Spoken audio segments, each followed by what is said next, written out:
Good afternoon, everyone. Welcome to the Forum, a weekly program of the Columbus Metro Club where we cultivate conversations and connections that truly drive our region forward. The Forum brings together visionary leaders, CEOs, members of Congress, college presidents, UN ambassadors, artists, and changemakers to examine issues that truly matter, exchange diverse perspectives, and forge connections that create a better Columbus. My name is Sophia Pfiffner. I'm the president and CEO of the Columbus Metropolitan Club. And for those of you who are joining from live stream, welcome. We're broadcasting here at the National Veterans and Memorials Museum in the heart of downtown Columbus. A huge thank you to today's forum sponsor, Cardinal Health. Thank you so much for partnering with us and making this conversation possible. Additionally, a special shout out to Downtown Columbus Incorporated for providing complimentary parking, because who does not like complimentary parking here in Central Ohio?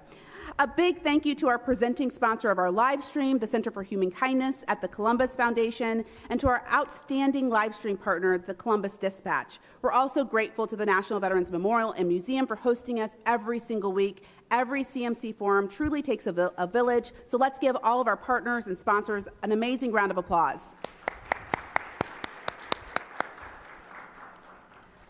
Okay, friends, so welcome to today's forward-looking conversation, why children's mental health is a workforce issue. When children struggle with mental health, the impact doesn't stop at home. It reaches right into the workplace. Parents face stress, missed work, and difficult choices. That affects productivity, retention, and the health of an organization. Supporting employees' families isn't just about being compassionate. It's a smart business strategy. Today, our panel will examine how we can all work together to break the cycle of family stress, strengthen workplace well-being, and most importantly, improve the mental health of our next generation. And now, please help me welcome today's amazing panelists. We have Ankenbauer, Senior Director of Global Giving and Engagement, Learning and Development for Abercrombie and Fitch.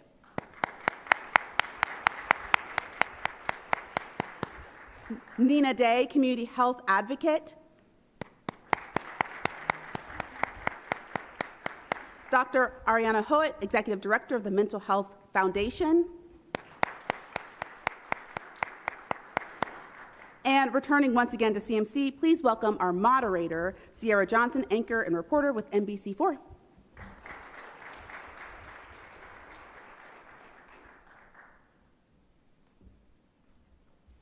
A little taller, there we go. Thank you so much for having me again. As she mentioned, I'm Cierra Johnson. I'm an anchor and reporter at NBC4. And since I've returned to Columbus about 3 years ago, I actually added health to the title, so health reporter with NBC4, and that's given me the opportunity to really delve into a lot of the situations, a lot of the issues that folks here in Central Ohio are facing. And I've noticed mental health is something that continues to come up. At least once a week, I'm getting an email, you should tackle XYZ as related to mental health. And that's given me a chance to interact a lot with some of the folks here on the stage. And Nationwide Children's, we have several great health systems here in Central Ohio. So it's really been awesome to kind of navigate those spaces with you all. So let's kind of just dive right into things. Kind of set the tone. Give us a picture, Dr. Hoet, if you can, about the prevalence of mental health in children. Kind of a broad question, but what does it look like in your world? What are you seeing? Yeah, we know that children's mental health has been declared a public health crisis. And that was following data that the CDC collected that was actually pre-pandemic. It was 2009 to 2019 that indicated increases in depression, anxiety, suicidal thoughts and behaviors. And so it led various bodies to say, hey, there is a crisis happening. And then the pandemic occurred and it exacerbated everything. We do know that the last couple of years, numbers have started to look better, but they were so high that even those decreases, there's still a crisis. And we need more data, more years of data to be able to say, hey, there's a downward trend. We don't know yet. So for now, we know that, yes, kids are facing a crisis and that their parents are very, very worried about it. With that in mind, Nina, you're a parent, but you're also involved in one of the most forward-facing entities here in Central Ohio. I guess talk to us about the collaboration that you have with Nationwide Children's kind of dealing with mental health.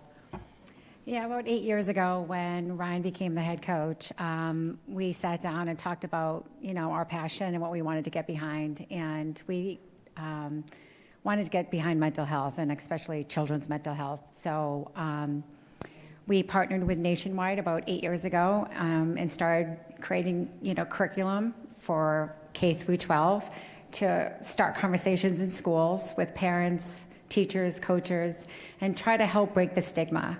Ryan and I are just passionate about getting the conversation going and allowing children to be able to talk to parents, coaches, and guidance counselors. Because when Ryan and I grew up, his dad had passed, we were young, from suicide, and I have always suffered from anxiety, and we suffered in silence, and we just want to make sure that the next generation, our children, as well as all children, have the ability to talk to somebody when they need it. Thank you for sharing that. And then Anna, kind of roping us in, we're connecting the two worlds of pediatric mental health and the parents that are helping navigate those spaces. Talk about why, in your opinion, this is a workforce issue. We believe at Abercrombie that this is a workforce issue because our associates and our customers are telling us that it is. Many of our associates are caregivers or parents. We spend a lot of time listening to our team globally, both in Central Ohio and all around the world, and they have told us that we have a role to play. We have a role to give them access to different resources. We have a role to invest in our community, and we really can make a difference by partnering with charities like Nationwide or taking a really hard look at things like our benefits programs to ensure that we are putting mental health at sort of the forefront of many of our decisions. So for anyone, I know something that came up on the call was the topic of transparency and disclosure as it relates to your child's mental health. Why is this important? Why is transparency, why is disclosure important as the parent of someone navigating a mental health crisis in all of your kind of realms? Do you want me to start? I am not a parent, I will admit that, but I do and have worked at Abercrombie for 13 years and have seen our workforce evolve quite a bit as we've gone through a pretty significant growth transformation. And so we have seen our workforce evolve from young professionals to many parents, and we subscribe to the mentality as leaders and as managers that we can only support you if you share with us what is going on in your life. And so we try to enable and support and empower our team to tell us where they are so we can meet them where they are and provide additional resources or support that can certainly help them. We at Abercrombie sell clothing and jeans. We are not the experts on mental health, which is why we rely on a large network of experts in this space, which for us include the Kids Mental Health Foundation, Headspace, many of our benefits providers or otherwise, to really connect people or their children or the people they may be giving care to with the resources that they need. And so that's only possible when we know what is going on in someone's life. We did a study at the Kids Mental Health Foundation in 2021 and 2022 where we talked to parents and caregivers, and I define caregivers in this case in our study as caregiving children. And they told us that about half of parents were feeling stressed and worried about their children's mental health, and about 1/3 of the workforce was leaving their place of employment because of their children's mental health. But what jumped out was that most of them were not telling. We asked them, do you talk to HR? Do you talk to your boss or supervisor? Do you talk to your colleagues? And they weren't. And so, and we saw that even more so for employees of diverse backgrounds. And so what we knew is people were leaving their workplaces, we were losing diversity in workplaces, and we didn't know that it was because of children's mental health. And so what Anna's saying is really important is we have to set the tone, we have to normalize talking about kids' mental health, and we have to remember that if a child isn't well at home, the parent's not going to be able to do their job. And so we have to talk about it in the workplace too. From my perspective, just being in the community and having a middle schooler and 2 high schoolers, I think the biggest thing I hear from parents is, first of all, access and the shame that they feel when they realize that their son or daughter has anxiety or depression. And so what I'm trying to help is to let these parents know that there is no shame in it. And I hope one day, we all, walk around and say, my son or daughter broke their leg, or they have a cold, or have the flu.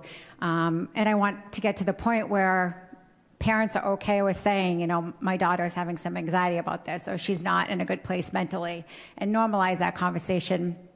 Because I think one of the biggest things with parents is they feel alone, and that their child is suffering from something that is just related to their child. But I think we all know that every family deals with mental illness.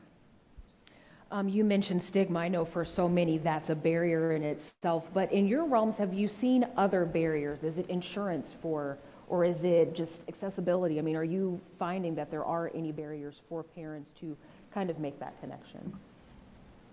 Yeah, nationally, on average, it takes 10 to 11 years from the moment a symptom starts to the moment a child gets care. It's a decade of a parent trying to navigate their child's needs. And it's a lot of reasons. So we know, yes, stigma is, of course, one of those. Fear of being judged, or like your parenting is, you did something wrong. There is also a lack of health literacy when it comes to mental health. So just parents not knowing, when should I worry? Is this normal? Is that just, my child is a teen now and they're changing their behavior? And so there's a lot of just wait and see. Let's see if it gets better. And we know, like with physical health, when it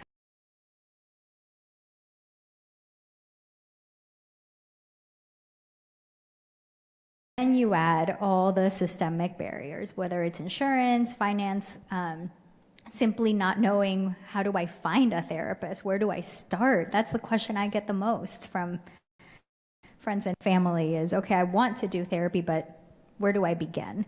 And so it is a lot of why we do what we do at the Kids Mental Health Foundation is we want to educate the community of when do you worry, and then what do you do if you are worried?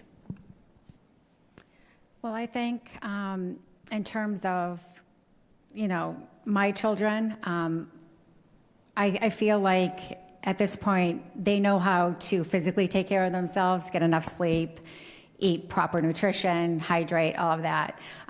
What we're focusing on, especially with my husband's job and the pressure that we face, is to take care of themselves mentally and emotionally way ahead of the game next week. So what does that look like? It's taking, staying off social media, doing things to help your emotions and your mental health way before an issue arises. And that's kind of what I've been trying to, talk to my kids about, other children about, other parents about, is talking to your kids about not only their physical health, but taking care of their mental health as well, and exercising, resilience and things like that. And then Anna, before you jump in, just kind of a thought off of that. In your opinion, as someone in the workplace, how do you create the supportive and the inclusive cultures as it's related to mental health? I mean, as an HR professional. Yeah, it's a great question. We have evolved our culture quite a bit over the culture is really creating a culture of belonging at ANFCO, and that belonging means something different to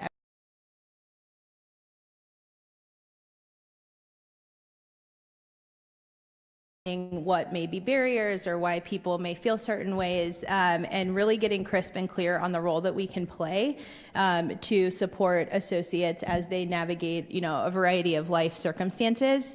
And so as we thought about the role we have to play in the mental health space, or how we can help associates ensure that they remain well, or help associates who may be caregivers of children, teens, or young adults, we really have focused on two specific things: increasing education or health literacy, as you said, Dr. Hoet, and thinking through our associates' learning journey, whether that is related to their understanding of mental health, how to maybe navigate that. And that's not something that we as a company are teaching. We are leaning on experts in the field, whether those are our charitable partners like the Kids Mental Health Foundation. We partner very closely with the JED Foundation to provide curriculum, or an organization organization like the Trevor Project. So increasing education and literacy, I would say, is like one major thing that we are doing for associates, not only for themselves, but also for the families or their dependencies. We're also really focused on building communities. And I would say that has been a major differentiating factor as we've really evolved our culture and created this culture of belonging. We do that in a variety of ways. We subscribe to associate resource groups, which are communities for different communities. We have a families and caregivers associate resource group where they are really relying on each other to have very similar conversations, help each other navigate various things that are happening. And then the third thing I would say that we really do is continue to invest in causes that are truly the experts in this space, because we really believe that those organizations are what is going to make a difference and actually break the stigma in future generations, which is why our commitment to a nationwide or a Trevor Project is truly so important. And we just remain authentically committed to those organizations and deeply embedding their work into all things that we do at Abercrombie, whether that's a customer shopping experience and selling product that may represent various missions of those organizations, or all the way through leveraging a partner to teach an education course, or even training associates to be crisis callers to support an organization. So there are many different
partnership collaboration. Dr. Hoet, can you speak to how important and beneficial it is to have folks at OSU football, or a family member, or an Abercrombie, kind of weaving in, making sure everyone is touched? Yeah, I think it's the most important part of what we do. Two big things. One is awareness. We could create all the beautiful resources and helpful resources, but if people don't know they're there and don't use them, that we're not helping anyone. And so having partners like the Day family, Abercrombie, that we're kind of helping meet families where they are, meet parents where they are, and letting them know, hey, this resource exists. Nothing drives traffic to our website like when Coach Day talks about us. I mean, truly, we see an increase in visits, an increase in donations, because it is authentic. It is the story and being able to bring awareness that, hey, this resource exists.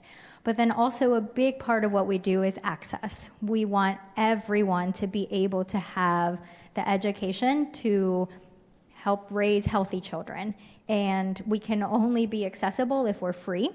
And so being able to have partners that believe in us, as Anna is saying, and support us and help us keep going and helping us reach those classrooms. I mean, all the middle school teachers that get our daytime break kits, they don't pay for those. Those are all free, and it's because of support of our partners. So it's not only the awareness, but it's the accessibility, and that's what's going to shift our communities and our culture to be able to raise those mentally healthy children. Did you have any thoughts about partnerships, Nina? No, it's an honor to partner with Nationwide Children's Hospital. They do an unbelievable job. And what they do, they're leaders in the country in what they do. And Ryan and I we always say it's one of the best things about living in Columbus is our partnership with them. Switching gears a little bit, this is something that also kind of came up in our thought process conversation. You mentioned seeking resources. AI is the talk of everything. ChatGPT this, ChatGPT that. And for some, if you're in a pinch, it becomes your go-to resource. Coupling that with mental health, as a parent, you're looking for ways to either not diagnose the child, but kind of piece out what's going on, or then start the conversation. Starting with Dr. Hoet, and then everyone's just kind of thoughts on AI and mental health. And I mean, what do we do? I don't even know what the question is really. Just AI mental health. Well, you know, one thing I was thinking when Anna was sharing about the benefits is when we did our study of working parents and caregivers, one thing we found is when your child is in crisis, you are feeling high emotion as a parent, and so you're not thinking straight. You may have gotten that benefit email in December and January letting you know, hey, you can have 15 free therapy sessions for your child. You're not going to remember that in that moment. How do I find it? What's the interweb? Who do I reach out to? What number do I call? And so I think when parents are under that high emotion, high stress that we know they are, they're going to look for tools. They're going to look for shortcuts. And so I'd love to hear how you're training everyone in the workplace of, you know, a parent in crisis may not go to HR because they're not thinking rationally. They're going to go to their colleague. And so being able to make sure that everyone knows, you know, at our hospital we have You Matter or our Lyra Health, I think they're called. And so being able to tell a colleague, hey, did you know that you can have those free sessions? But when it comes to AI, that's what's happening is we're overwhelmed, and AI is helpful, and it can be a helpful tool to many parents. We just heard from a partner that was talking about how parents are using it to create routines, visual routines for their kids to help with behavior management, or coloring pages that include social stories for those kids that maybe are anxious. So there are ways to use AI that can be helpful. The problem is when we're using it as therapeutic advice. And again, back to the literacy idea, if I don't know how to vet where this advice is coming from, then how do I know it's trusted? It's okay to use it to get resources, but then I want people to check, where did this come from? Did it come from a hospital, a university, a trusted resource, or am I getting it from a random website? And so I think that's where I worry. And of course, children having access to it who can't fully process, they're finding connections with these AI machines versus connection with their real colleague or real peers. And so there's so much. I mean, we could do a whole hour on AI, but when it comes to the working parents, I think that's my biggest thing, is reminding everyone to check the resource. Where is this coming from? Is it trusted?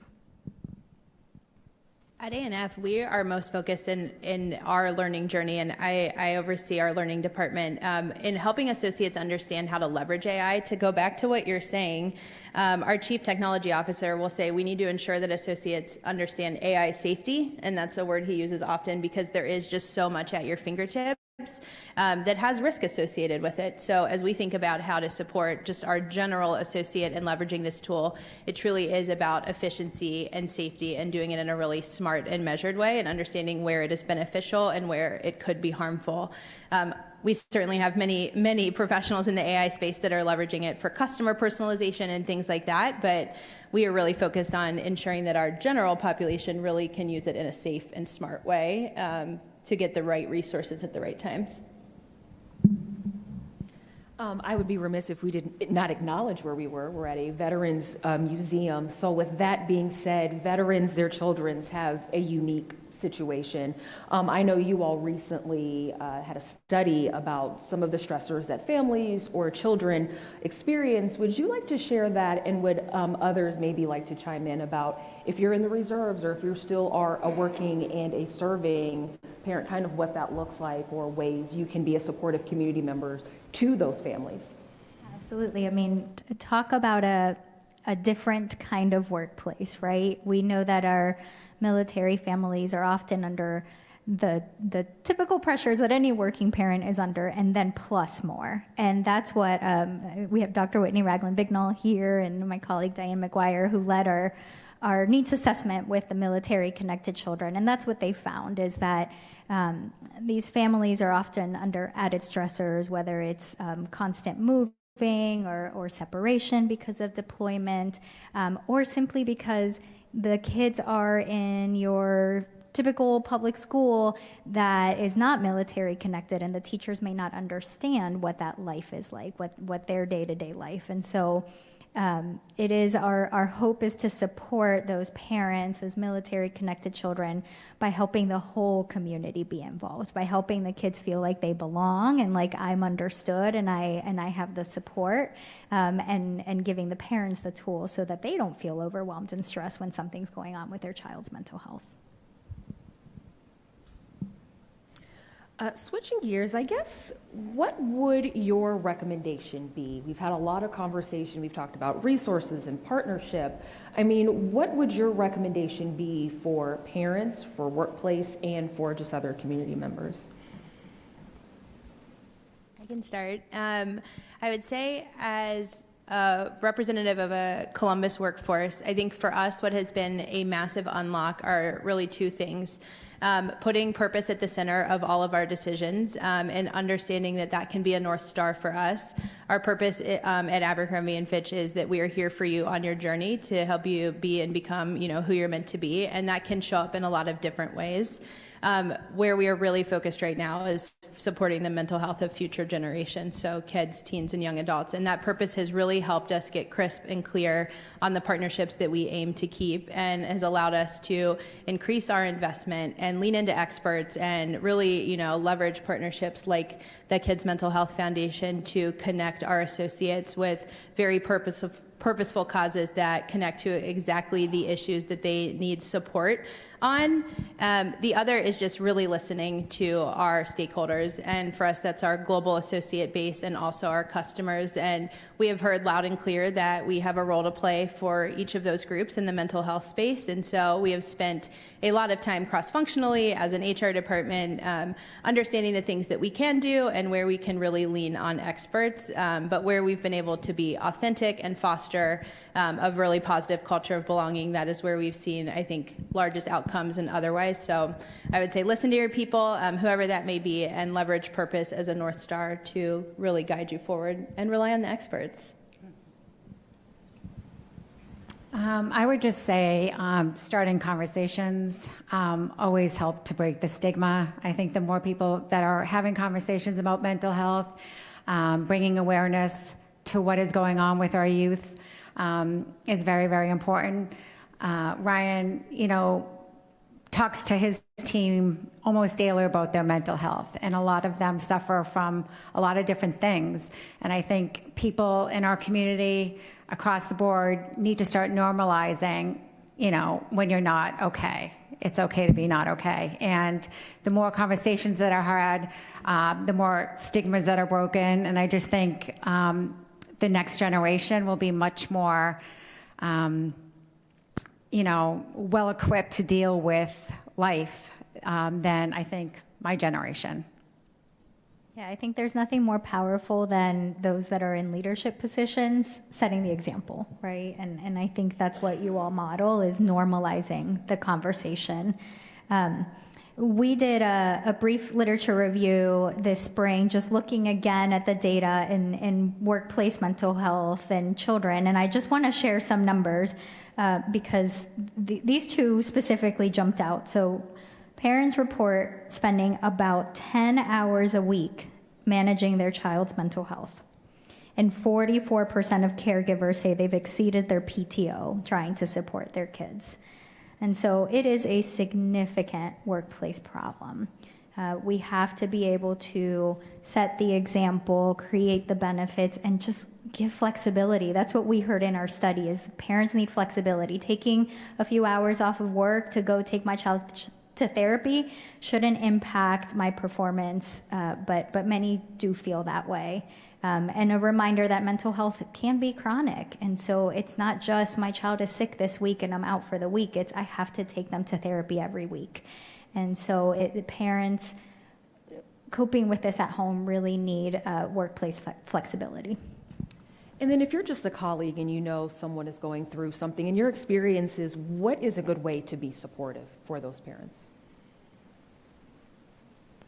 I would say, as a manager and a leader of a variety of people, I have really tried to enable and support flexibility and take what they're saying at face value and create a safe space where they can share whatever they feel comfortable sharing with me, but also allow them the opportunity to step away from work as much as they need. We are very lucky that we work for a very flexible company that allows that to exist and happen, but I will say just creating a safe space and allowing or enabling that flexibility has been probably the best thing I can offer, along with a commitment to connect them with the tools that they may need. I think that talking to people in the community and different parents, I think allowing them to communicate and then guiding them on what to do, because I know a lot of parents have no idea what to do when their children come to them and say that they're depressed or have anxiety or something's, wrong.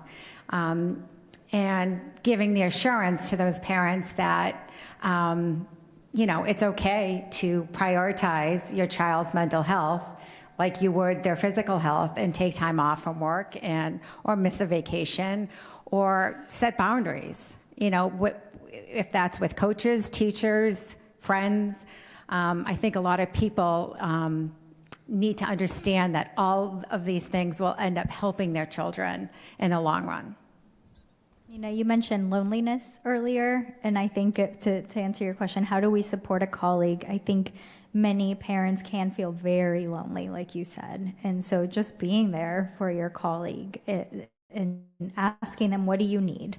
Yes, offering that flexibility, helping cover where possible, but just being there as a person, offering support so that they don't feel alone.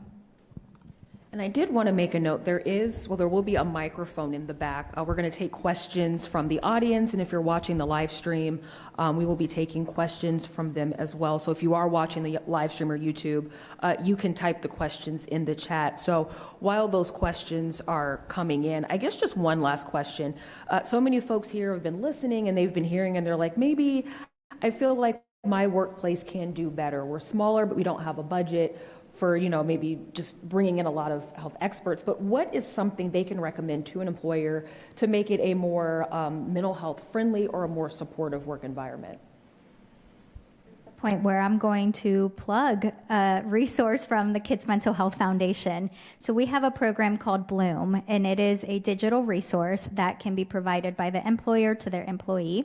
It is free of cost, and it is anonymous to the employee. They can sign in, they can learn how to just help their child flourish, so wellness habits that they can build in their kids, or they can learn, what if I'm managing my child's mental health and my job? How do I balance? How do I support my child? And then there's, what if my child is in crisis? And so definitely, if you're interested, come talk to our team today. I would love for every workplace to have Bloom when we talk to our working parents and ask them if your place of employment could provide a resource for you about your physical health, your mental health, or your child's mental health, what would you want?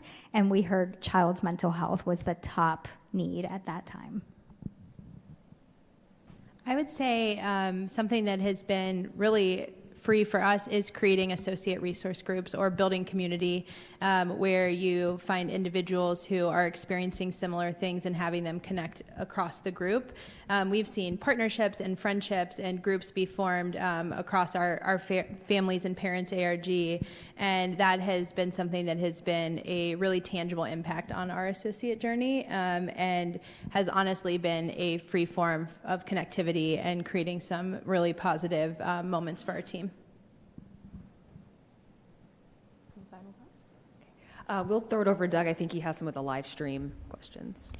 Cierra, thank you so much. Thank you so much to today's panelists for a terrific and important conversation. As a parent myself, this is great information for me.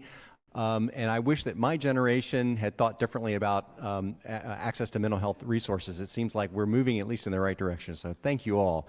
If you have a question for today's panelists, please do join us here. Join me here at the microphone. If you're watching online with the live stream, please type your questions into the chat. We'll try to get to as many of those questions as we can today. I know there were some issues with the live stream a little earlier, so those of you who are still on with us, thank you so much, and please do get those questions to us. Great questions at CMC always have two things in common. They can be asked in just a few sentences. And what punctuation mark does a question end with? They end with a question mark. Yes, they do. Always good to keep in mind. I'm going to launch us off with this one. How do we help kids with the negative impact of social media without having them disconnect altogether? Maybe I should take that one. Yeah. Obviously, we've had some peaks and valleys in my husband's career, and when things don't go well in Columbus, it's pretty heavy. And I have 3 children in the middle school and high school, and it can get very, very difficult. The one thing that I do is, post any loss, we shut down our social media.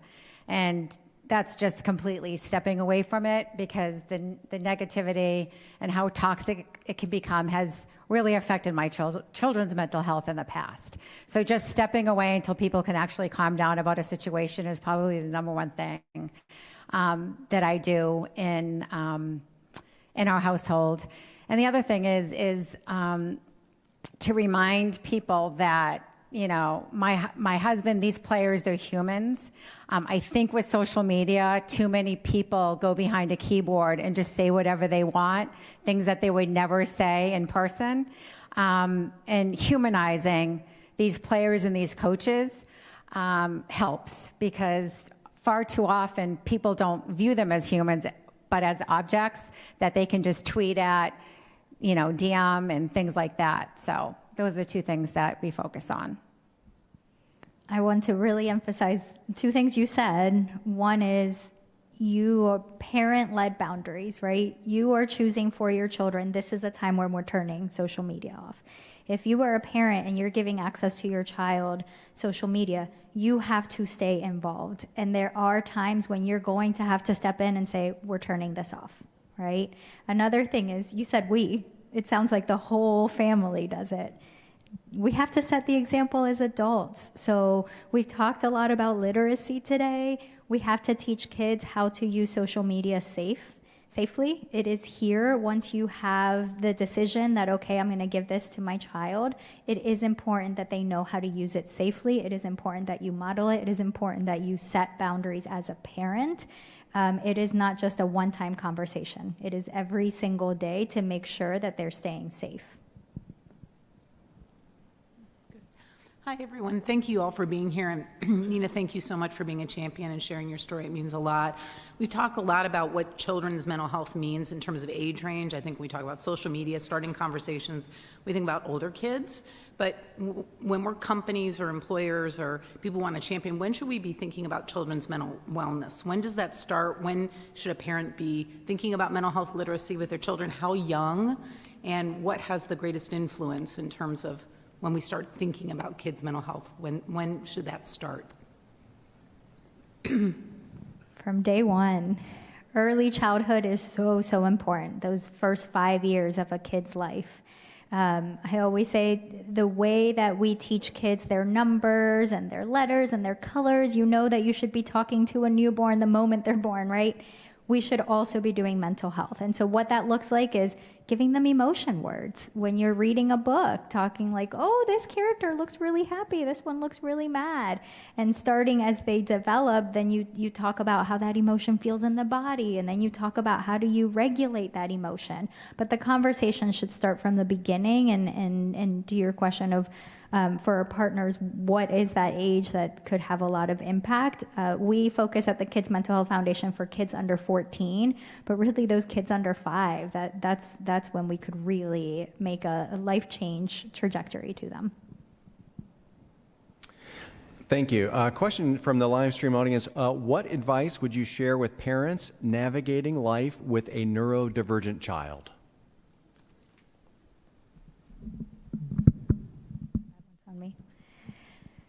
I think the same advice we've shared today is rely on the experts, finding the mental health professionals that can support you and give you the tools. It doesn't mean that, depending on what's going on, it doesn't mean that your child may need a therapist or a mental health professional their whole life, but you may benefit from brief treatment just to learn some tools as a parent, as a child, to relying on the community, meeting other parents with children that may have the same diagnosis as your child. And then again, going to those websites that are created by professionals. And there are organizations that do have, like NAMI, for example, does create local communities that you could go and meet other parents. But I think it's about not doing it by yourself, looking for support, finding that community for yourself, whether with your friends, your family, or those going through something like you. Hi, my name is Hannah. I do a lot of mental health advocacy, and I've worked in HR for 15 years, or over 15 years, and am also a veteran, so I appreciate you guys kind of touching all of those points. My question revolves around trauma therapy and how you can help children and parents who are dealing with situations where it may not be a typical mental health situation, as kids also deal with, domestic violence, and especially children who are children of military parents. They deal with a lot of trauma. Do you guys have any programs or suggestions on where to go for that? Yes, the hospital does have services that are specific to trauma care. And so similar to my previous answer, I think we want to get these kids into treatment as soon as possible. The earlier the intervention, the more successful. But we know that trauma treatment works. There is a lot of evidence behind it. So for parents out there that may be hesitating, debating, it works, it really helps. And again, it doesn't have to be for their whole life. It can be brief, it can be a few months where we give the child and the family the tools that they need to help the child with that trauma. Thank you all again. This is fitting because our topic last week here at CMC was the state of small business. Small businesses might struggle to identify mental health issues and provide the right kind of resources. What recommendation would you have for small businesses in particular? Geez, I don't know if I'm the right person to answer this.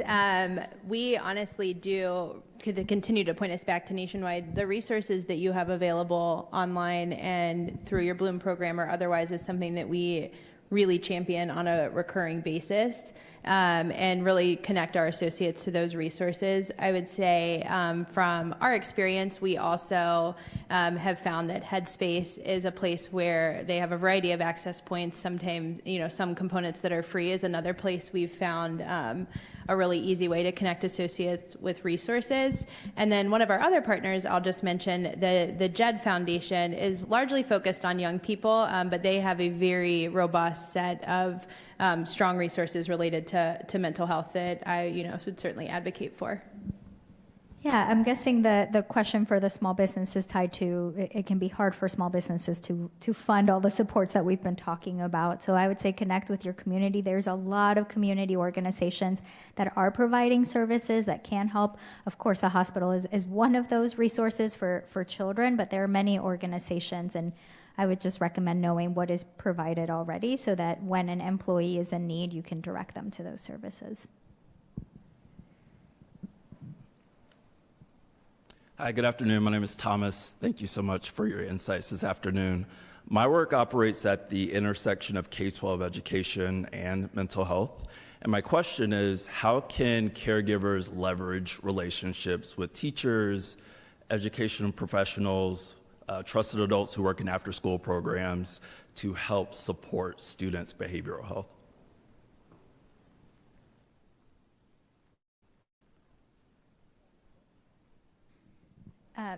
Yeah, a very important question, because that's best outcomes, right? When we work together, when we have a therapist working with a teacher, working with a parent, that's how we can really help a child. And so I think one of the things we encourage at the Kids Mental Health Foundation is having those conversations, being transparent. If a parent is worried, how do I have the conversation with a teacher? Being able to understand even the school and the staff that work there. So who is it that I go talk to? How do I even start that conversation? But I think it's the conversations, it's being open with each other. I think a lot of times what I hear as a clinician is the parents are afraid to go to the school because they don't want to be seen as angry or like I'm fighting.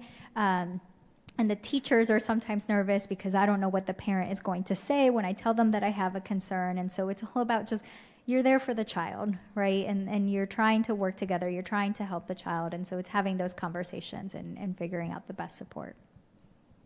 I think as well, just to add something, I think the better communication among all groups.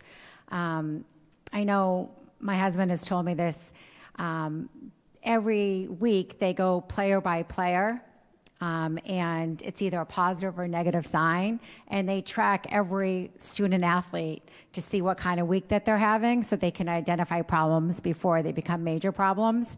So whether it's the therapist, the position coach, the trainer, whoever it is, everyone has to report on every single student athlete so that when there's too many negative signs that they can jump in and figure out what's going on with this kid before it actually becomes a major issue. So just communication amongst the whole team, meaning parents, coaches, across the board. Nina, thank you. This is really dovetails nicely with what you've just been talking about. This person says, as a football fan, I'm concerned about how much negative feedback is directed at college athletes. How can I help? Yeah, with social media, people often say, older coaches that have actually coached at Ohio State say, I don't know how you guys do it because when I coached, there was no social media. The community can get to these students, student athletes, and coaches and their kids in ways that you're not quite prepared for in the moment. But I think as a community, we can talk about it. And I know that I have, done some speaking engagements and kind of brought to light what happened to my family a year ago when we lost that game. I get, it's in a very important game, but to come after my children or me is just, it just takes the integrity of the game away. And what has happened to a lot of our players and their families throughout the years. Like I said earlier, I think humanizing these student athletes and these coaches help because they're humans, they make mistakes, and trust me, they're doing the best that they can for this program. They bleed scarlet and gray. So I think as a community, we can just overall be a lot more positive, whether it's a football, player or coach. I think in general in life, just to approach things a little bit more positively goes a long way. Thank you. A question for Dr. Hoet. What does the data show about campaigns like On Our Sleeves, and they're moving the needle on reducing the stigma associated with mental health issues and seeking help? Yeah. I'm glad that you brought up On Our Sleeves because I didn't share that earlier. So some of you all may know the Kids Mental Health Foundation as On Our Sleeves. We changed our name last year, so same program. And so we have a lot of great data from Dr. Whitney Ragland-Bignall and team that we collect from specifically our teachers and our community partners. And what we're hearing is that when they use our resources in the classroom, students are more comfortable talking about emotions. Students are more comfortable talking about mental health, and it's changing their behavior. We see reports of more kindness towards their peer, more of that emotion regulation, being able to cope with the emotion. So it's taking it beyond the stigma breaking. Not only are we building comfort for the teachers that I feel comfortable talking about this in the classroom, but we're building comfort in the students, and then we see that leads to that behavior change. They're more of the pro-social behaviors, more of the emotion regulation behavior, which we know leads to better behavior in the classroom, which is what teachers really find helpful. Thank you. We have a few minutes for a final question, but this one is kind of a two-parter. What is a message that you would want policymakers to hear on increasing access to mental health resources?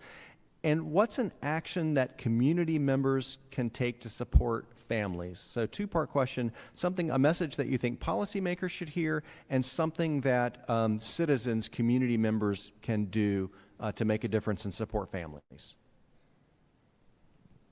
I'll answer the policy one. Just a reminder that prevention work is really important. We often focus on treating. We have to go upstream. We have to prevent. We're not going to change a children's mental health crisis if we just focus on the treatment part. I was going to say, kind of on the back of that, investing in mental health services and resources now is just as important as what we do for a physical health crisis or otherwise. And so whether that is an investment of time or money, it's more important now than ever to really support our future generations. And I think just supporting the families by giving them the tools they need at home, whether it's a tip sheet, whether it's just information to help them start conversations with their children, any type of resources that families can have to lean on when things get rough, I think is really important. That sounds good. I think that is good, unless you all have any parting thoughts, anything that came up during the conversation you'd like to share. Awesome. Thank you all so much, and thank you for your questions.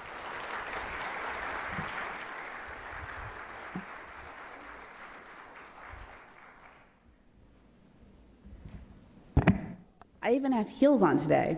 Okay, so everyone, I hope that you found today's conversation encouraging. I know that I certainly do. I'm the mother of 2 small children, and we talk about our feelings and our emotional health quite regularly.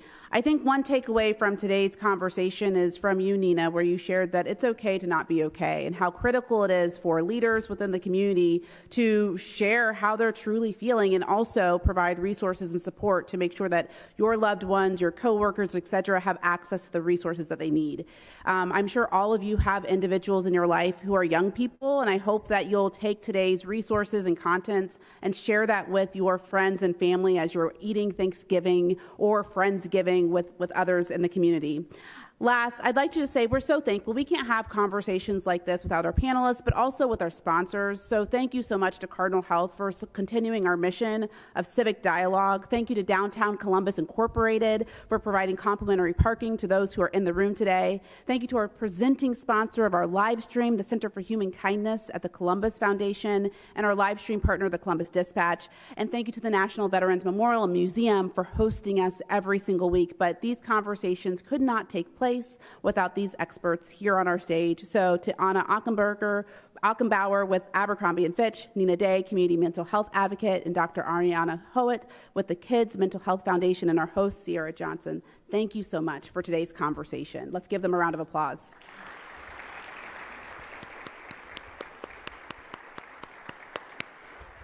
All right, so if you participate in CMC forums, you know that we are a fan of learning, and we are so excited about a recommendation from the Columbus Metropolitan Library. If you want to continue your education around this topic, they recommend Finding Time, The Economics of Work-Life Conflict by Heather Boshi. It's available at our libraries. We're off next week for Thanksgiving. We'll be eating lots of turkey, and if you're with my family, curry goat, because we're Jamaican.